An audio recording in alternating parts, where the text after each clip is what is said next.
Hello friends, welcome to our YouTube channel let's learn from home. This is Niranjan Tiwari.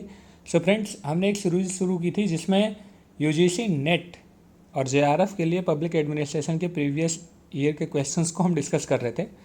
तो हमने पिछले lecture में 2012 का पेपर डिस्कस किया था। सो जो नए हैं वो अगर वो पेपर देखना चाहते हैं तो आप वहाँ जाके हमारे साइट पे या हम ये सीरीज़ जो है या प्लेलिस्ट में जाके आप चेक कर सकते हैं। तो फ्रेंड्स, ये हमने इसलिए शुरू किया था क्योंकि अभी आप देख रहे हैं नेट का पेपर डिले हो रहा है। तो अभी कल नोटिस था यूजीसी का, उसमें बताया गया था कि जब तक सब कुछ सामान्य नहीं हो जाता तब तक नोटिफिकेशन नहीं आएगा कि नेक्स्ट कब होने वाला है।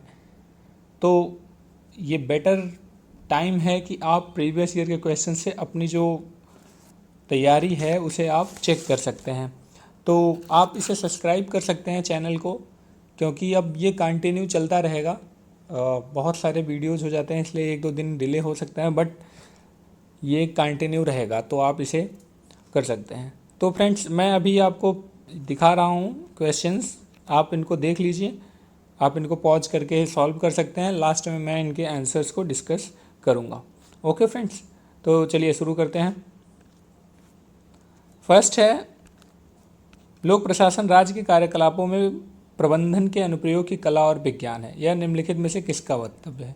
तो आपको बताना है कि ये किसने कहा था। दूसरा है, निम्नलिखित में से कौन सी नवीन लोक प्रशासन तथा विकास प्रशासन की समान विशेषताएं हैं, ये आपको बताना है। उसके बाद बताना है, उर्विक तथा गुलीक द्वारा निम्न में से किसका समर्थन किया गया, कि ये जो चारों हैं इनमें से किसका समर्थन उर्विक और गुलीक ने किया था। ओके फ्रेंड्स, उसके बाद आपको फोर्थ क्वेश्चन है, एक संगठन में समादेश की एकता का अनुपालन व्यवहार में कठोरतापूर्ण नहीं किया जा सकता। उसके बाद तर्क है, बहुधा कर्मचारीगण तकनीक और प्रशासनिक द्वैत नियंत्रण के अधीन होते हैं। तो आपको बताना है कि अधिकरण या जो असर्शन है और रीजन है उसमें से कौन सा सही है कौन सा गलत है, तो ये कूट के हिसाब से आपको बता देना है। उसके बाद फिफ्थ क्वेश्चन है, संगठनात्मक उद्देश्यों को व्यक्तिगत लक्ष्यों की अभिव्यक्ति करनी चाहिए, यह कथन किसका है। उसके बाद ग्रेप वाइन शब्द किसने कहा था, या किसके लिए है ये। उसके बाद आपको ए और बी में मिलान करना है। आपको ये देखना है कि सूची ए जो है वो लेखकों की है और वो बुक्स की हैं, तो आपको बताना है कौन किसने लिखा था। उसके आधार पे आपको कूट बताना है। इसमें कुछ ज़्यादा टफ नहीं होता फ्रेंड्स, अगर आपको एक दो का भी पता है तो वो हो जाता है। उसके बाद एट्थ है, निम्न में से कौन सी एमपी फॉलेट के विचारों में मेल नहीं खाता। एमपी फॉलेट एक अच्छे थिंकर हैं, आप बताना है कि ये कौन से उनके विचारों से मेल नहीं खाता है। उसके बाद 9 है, निम्न में से कौन सी लोक कार्मिकों के वर्गीकरण के मुख्य श्रेणी में नहीं आता, ये बताना है आपको। उसके बाद 10th है, व्यवहारवादी उपागम की आलोचना निम्नलिखित में से किन कारणों से की जाती है, आपको कूट बताना है। उसके बाद 11th है, संयुक्त राज्य अमेरिका में स्वतंत्र नियामकी आयोग जाने जाते हैं, उन्हें और क्या कहते हैं जो उनके स्वतंत्र नियामकी आयोग हैं, उसके बारे में आपको बताना है। उसके बाद है 12, लॉरी जे मूलियस द्वारा विकसित अभिप्रेरणा प्रतिपादन का श्रृंखलाक्रम क्या है। अभिप्रेरणा प्रतिमान है, उसका श्रृंखलाक्रम क्या है ये आपको बताना है। उसके बाद निम्नलिखित को अवरोही क्रम में लिखिए। आपको पता है फ्रेंड्स, आरोही मतलब बढ़ते हुए क्रम, अवरोही मतलब घटते हुए क्रम, तो आपको इसमें बताना है। उसके बाद 14 है, यूएसए में सीपीए के व्यवस्थित अध्ययन को जन्म देने वाले कारक तो कौन से थे।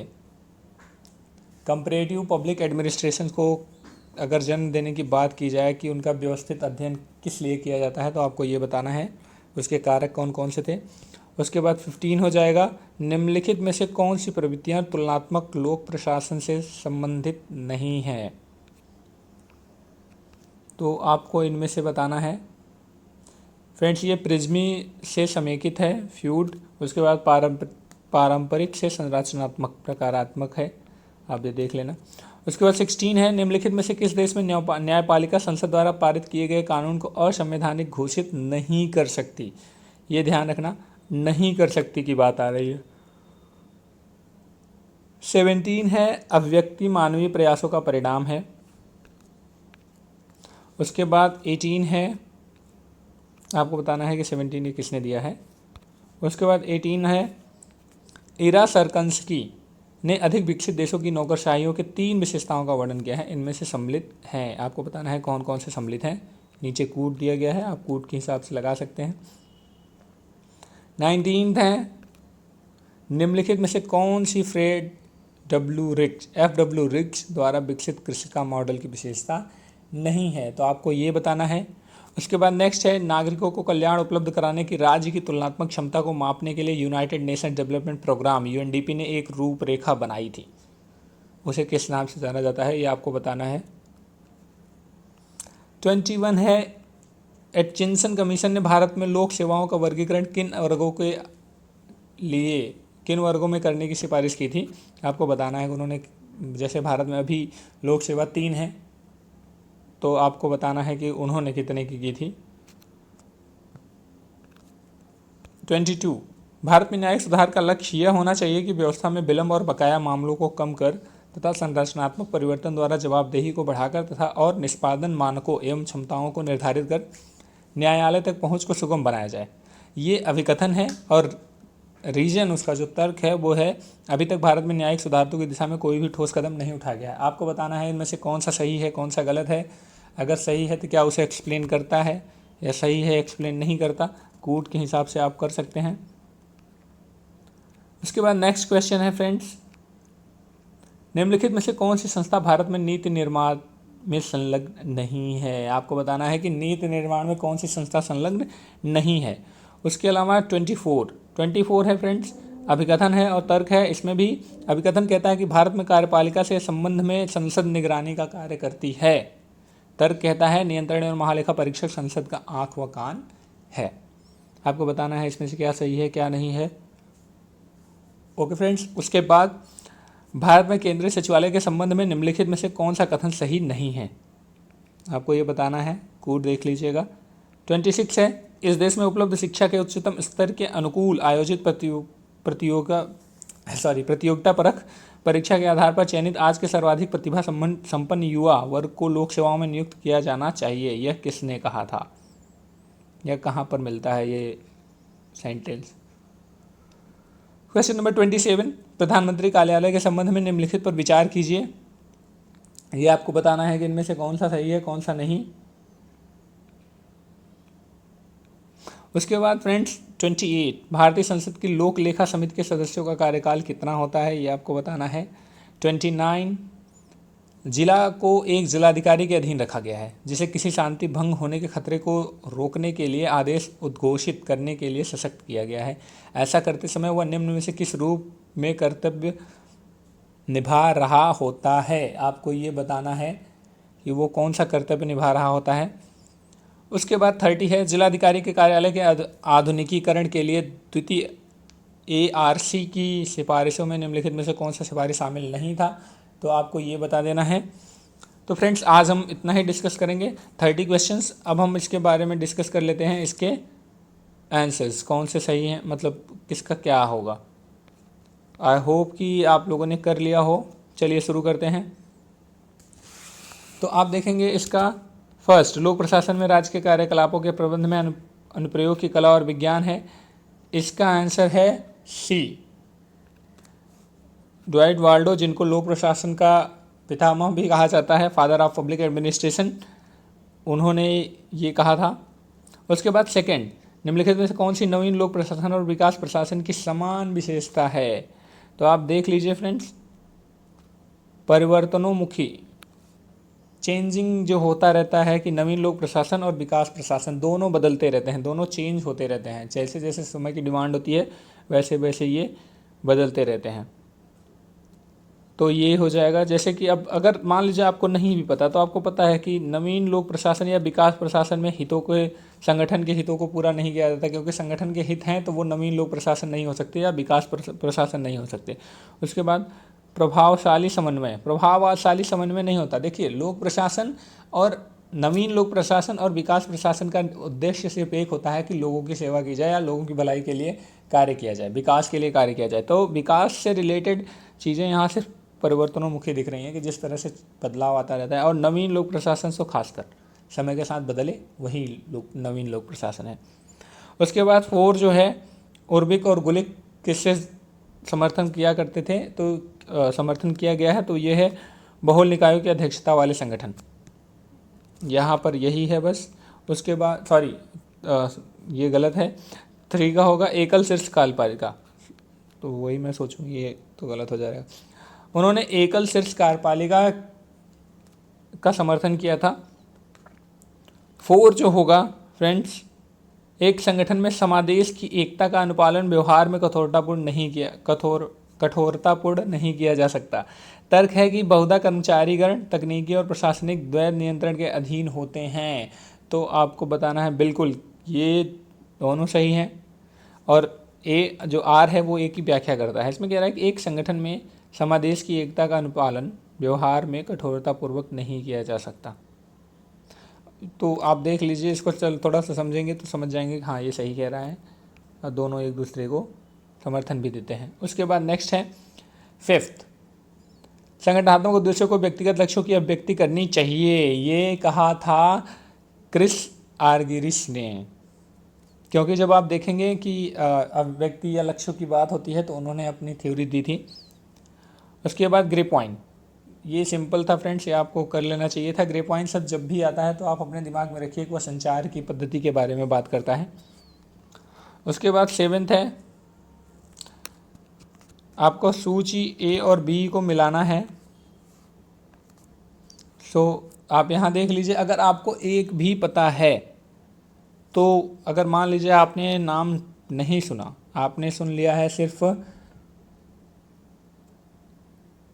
मान लीजिए आपने फ्रेडरिक हर्जबर्ग का नाम सुना है। आप फ्रेडरिक हर्जबर्ग का नाम सुना है और आप जानते हैं कि उन्होंने कौन सी बुक्स लिखी थी, ये work and nature of man, उन्होंने ये लिखी थी। तो चलिए ये मानते हैं कि अगर ये सही हो रहा है तो आपका तो 2 ऑप्शन बन रहे हैं। लेकिन अगर आपने इयन ग्लैडन को भी पढ़ा है कहीं पे, क्योंकि इयन ग्लैडन भी अक्सर आ जाते हैं आपके बुक में कहीं ना कहीं, तो अगर इयन ग्लैडन का आपको पता है कि an introduction to public administration इन्होंने बुक लिखी है, तो वो आपका हो जाता है। तो ये यहाँ पर बन रहा है, तो ये डी। और यहाँ देखिए अगर आपको ग्लैडन के बारे में पता है तो तब भी आपका वो सही हो जाएगा। उसके बाद आते हैं फ्रेंड्स 8th, निम्नलिखित में कौन सी एमपी फॉलेट के विचारों से मेल नहीं खाता है, आपको बताना है। तो यहाँ पर रचनात्मक संघर्ष है, उसके बाद एकीकरण है, समझौते के माध्यम से मतभेद निपटाना। तो यही ये जो बी ऑप्शन है वो उनसे मेल नहीं खाता। 9, निम्न में से कौन सी लोक कार्मिकों के वर्गीकरण की मुख्य श्रेणी नहीं है। तो आप देख लीजिएगा इसमें सिर्फ सी है, पद कोई ऐसी श्रेणी नहीं होती। सेवा होता है, समूह होता है, पर पद नहीं होता। उसके बाद 10 आपको देखना है, व्यवहारवादी उपागम की आलोचना निम्नलिखित में से किन कारणों से किया जाता है। तो इसमें देखिए फ्रेंड्स,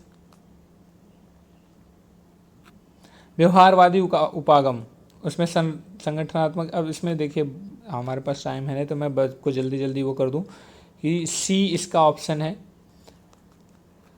इसकी आलोचना किया जाता है इन 3 कारणों से, 1, 2 और 3।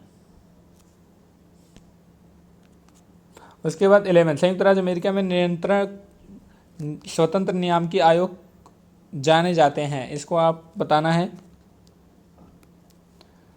उसमें कुछ बहुत टफ नहीं है फ्रेंड्स, क्योंकि इसमें चारों सही हैं। कांग्रेस की भुजाएं होती हैं, वे स्वतंत्रता के दीप होते हैं, सिमिलर वर्ड हैं तो सारे एक होंगे।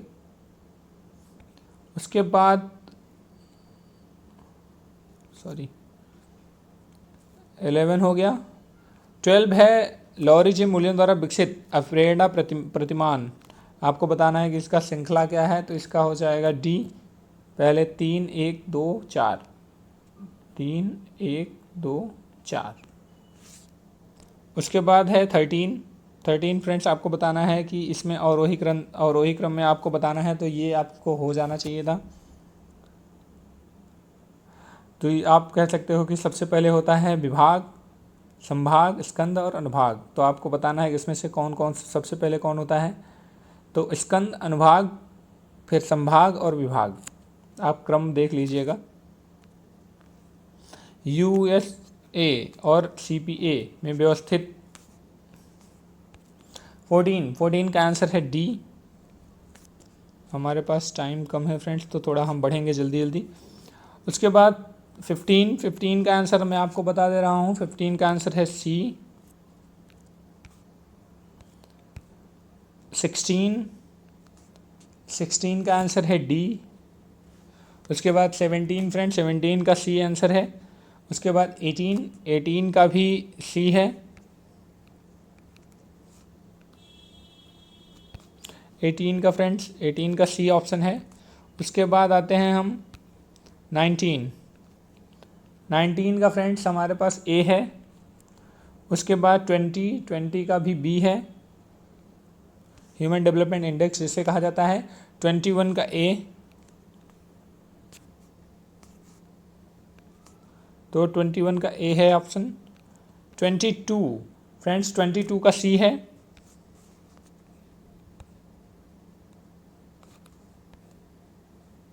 ए सही है लेकिन आर गलत है।